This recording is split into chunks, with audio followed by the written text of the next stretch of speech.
안녕하세요 여러분들. 오늘은 그거부터 다시 해야구나. 사회탐구는 암기 과목이 아니라 이해 과목이다의 큰머리 사입니다. 여러분들, 오늘은 이제 생활과 윤리 강의를 오랜만에 찍는데, 규칙공리주의하고 행위공리주의에 대한 설명을 할게. 이게 최근에 지식인에 보면 질문이 하도 많이 올라와서 한 번은 좀 찍어서, 물론 뭐 내가 찍어서 올린다고 다 보는 건 아니지만 그래서 또 궁금해하는 학생들이 많이 있으니까 좀 도움을 줘야겠다 라고 하는 생각에 하고 있으니까, 일단 행위공리주의에서 볼까 한번.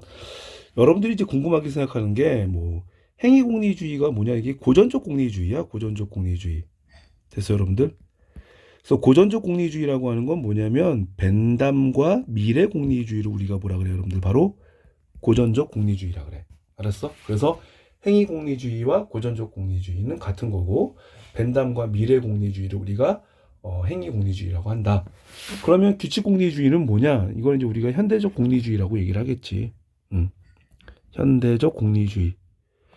그러면 굳이 뭐 과거에 고전적 공리주의가 있는데 굳이 현대판 공리주의가 필요 있을까? 근데 이게 봐봐 여러분들, 굳이 뭐 고전적 공리주의가 있는데 현대판 공리주의가 나왔어. 왜 나왔을까? 고전적 공리주의가 가지고 있는 어떤 한계나 문제점들이 있으니까 그걸 해결하려고 나온 거 아니겠어요 여러분들?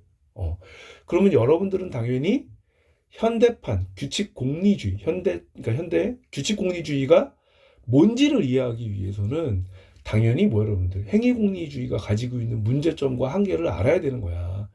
그 한계를 모르고 나서는 현대 규칙 공리주의가 뭘 지향하고 뭘 의미하는지도 알 수 없다는 거지. 무슨 말인지 알았어요 여러분들? 벤담과 미래 공리주의는 뭐냐면, 어떤 그 행위가 도덕적이냐 도덕적이지 않냐는 걸 다 개별 행위를 가지고 판단을 해.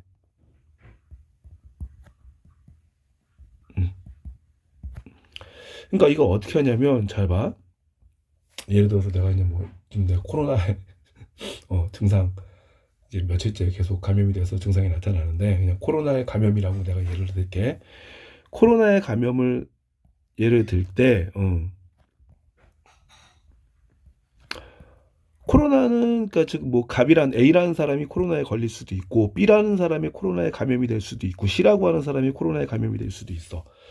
근데 B하고 C는 건강한 사람이야. 건강한 사람인데 코로나 때문에 며칠 동안 고생을 하고 회사 일도 못하고, 또 다른 가족들한테 이걸 또 같이 전염시키는 바람에 다른 가족들도 고생하고 막 그랬어. 그러면 B나 C에게 코로나 감염은 선이니 악이니? 당연히 악이지. 무슨 말인지 알았어요 여러분들?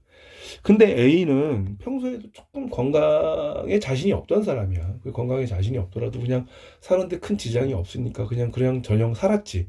근데 코로나에 감염이 되고 너무 힘들어서 병원에 가서 진찰을 받는데, 야, 이 사람이 암이었는데 그걸 모르고 지금까지 이때까지 산 거야. 그런데 코로나 덕에 병원에서 진찰을 받다가 암이라는 사실을 알아냈고, 코로나 덕분에 이 암을 빨리 치료해서 뭐 여러분들 이제 완치가 되고 건강하게 오래오래 살 수 있게 됐다. 그럼 A에게는 코로나는 선이었을까 악이었을까? 그렇지. B, C와 다르게 A에게는 코로나가 선이었을 수 있다는 거야. 즉 개별 행위를 가지고 그 결과를 통해서 선과 악을 판단하다 보면 코로나가 선이 될 수도 있는 거야. 무슨 말인지 알았어?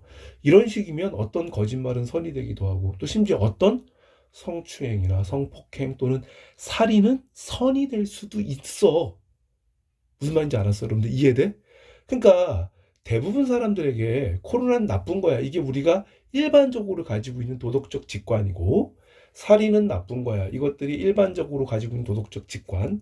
마찬가지로 성추행 성폭행은 나쁜 거야가 일반적으로 많은 사람들, 거의 뭐 대부분 사람들이 가지고 있는 직관인데, 개별 행위의 결과를 통해서 선과 악을 판단하다 보면 이 다수의 직관과 전혀 상반되는 도덕적 판단이 생길 수 있다는 거야. 그게 행위 공리주의의 가장 큰 문제점이다. 이해됐어요 여러분들? 그래서 행위 공리주의의 첫 번째 문제점 여기다 적을게. 다수의 사람의 다수의 사람들의 도덕적 직관에 위배되는 도덕 판단이 가능하다. 이게 가장 큰 문제라는 거지. 이해됐어요, 여러분들? 그래서 그럼 이런 일이 안 생기려면 어떻게 해야 돼? 그치, 코로나를 개별 A의 코로나, B의 코로나, C의 코로나로 나눠볼 게 아니라 코로나를 이렇게 묶음으로 보고 규칙을 정하자는 거야. 코로나를 딱 묶어. 봤더니 지금까지 코로나는 사람들한테 좋았던 경우보다 나빴던 경우가 많잖아. 그럼 코로나는 악이야 라고 하는 규칙을 정하자. 마찬가지로 뭐 살인도 지금까지 사람들에게 유익했던 경우보단, 그치, 고통을 주거나 사람들을 불행에 빠뜨렸던 경우가 많으니까 살인은 악이다라고 하는 규칙을 정하자. 이해됐어요, 여러분들? 그러면은 다수의 사람의 직관과 불일치하거나 위배되는 도덕적 판단이 발생하지 않겠지. 그리고 두 번째, 개별 행위의 결과라고 하는 게 과연 계산될 수 있을까? 과연 이것의 결과가 계산될 수 있을까? 왜냐면 이 결과에는 직접적인 결과도 있지만 무슨 결과도 있어? 간접적인 결과도 있잖아요, 여러분들. 뭐 예를 들어서 뭐 예전에 성수대교가 붕괴됐다. 그 성수대교 붕괴돼서 29명인가가 이제 그 뭐라 그러지, 돌아가셨는데, 성수대교가 그 당연히 악한 거지. 그건 되게 절대적으로 악한 거지만 시간이 계속 지나서 그 이후에는 이런 일이 없도록 사람들이 다리를 더 안전하게, 더 안전하게 짓고 더 튼튼하게 다리를 지었어. 그러다 보니까 이제 이런 사고들을 예방했다 라고 한다라면, 뭐 몇천 년 또는 뭐 몇백 년 뭐 이런 뒤에는, 아, 그때 당시 성수대교 사고가 안 났더라면은 그 이후에도 더 많은 사고가 났을 텐데, 사고가 났으니까 의외로 또 좋은 결과가 나타났으니까 라고 얘기하면서 성수대교가 뭐 무너진 거를 누군가 두둔할 수도 있는데, 실제 이런 식의 우리가 결과라고 하는 것들은 앞으로 계속 변하기 때문에 계산되기가 힘들다고 보는 거야. 무슨 말인지 알았어, 여러분들? 그러면 앞으로 계속 나타날 결과가 계산이 안 되니까 어떻게 하자?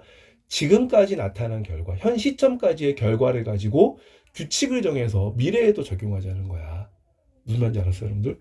멀쩡한 건물이나 다리가 무너지거나 뭐 이런 것들은 지금까지 우리가 살아온 결과, 그치, 앞으로 말고 지금까지 결과, 유익했던 경우보단 불행했던 경우가 훨씬 더 많잖아. 무슨 말인지 알죠, 여러분들? 그리고 마찬가지로 앞에서 얘기했던 뭐 살인이나 여러 가지 불법 행위들은 다수의 사람에게 유익했던 경우보다 지금까지, 과거에서부터 지금까지 봤을 때 불행했던 경우가 더 많잖아. 그래서 그러면 그런 것들을 악하다라고 규칙을 정해놓고 그리고 판단하자. 왜? 미래 사회에서 발생할 수 있는 결과를 다 일일이 계산해서 그것을 가지고 선악을 판단할 수는 없으니까. 왜? 언제까지 계산을 해야 되는데, 그게. 그래서 개별행위 공리주의 두 번째 문제점은 뭐라고? 결과를 통해서 선악을 판단하자고 하는데 어떤 행위의 미래 결과는 계산될 수가 없다.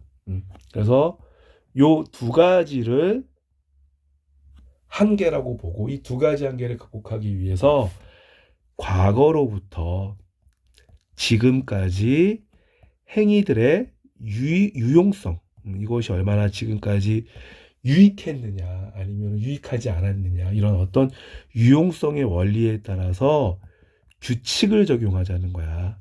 그래서 우리가, 여러분들이 자꾸 규칙공리주의라고 하니까 어떤 절대적인 법칙이 있어서 마치 그 법칙이 칸트의 도덕법칙과 같은 거 아닙니까 라고 착각하는데, 여기서 얘기하는 규칙은 어떤 절대적이거나 어떤 의무감이 입각한 법칙이 아니라 철저하게 유용성의 결과에 따른 거야. 그런데 그 결과가 앞으로 벌어질 결과가 아니라 과거로부터 현 시점까지의 결과라는 거지.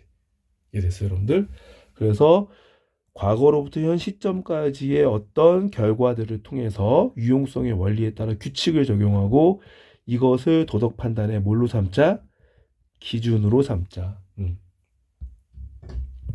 그래서 이렇게 되면은 유용성의 원리를 포기하지 않고 그러면서도 개별 행위 공리주의가 가지고 있는 어떤 뭐 한계점들을 극복할 수 있잖아. 그래서 이렇게 나온 게 바로 규칙 공리주의다. 그래서 나는 좀 여러분들한테 조금 이해를 수업할 때는 쉽게 하려고 규칙 공리주의를 그렇게 얘기를 해. 개별 행위 공리주의다.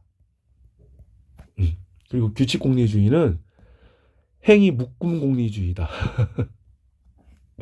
그래서 살인도 막 여러 가지 경우로 나눠서 이 살인은 선하고 이 살인은 악하고 이렇게 얘기하는 것이 개별 행위 공리주의라면, 살인이라고 하는 행위를 묶어서 살인은 악이다라고 이제 얘기하는 건 나는 이제 규칙 공리주의라고 얘기하는데 그건 이제 여러분들 좀 이해를 쉽게 돕기 위해서 그냥 설명하는 것 뿐이니까 뭐 굳이 그렇게까지 외울 필요는 없고 여러분들은 여기서 정리된 내용으로 좀 이해하고 좀 암기를 하면 될 것 같아.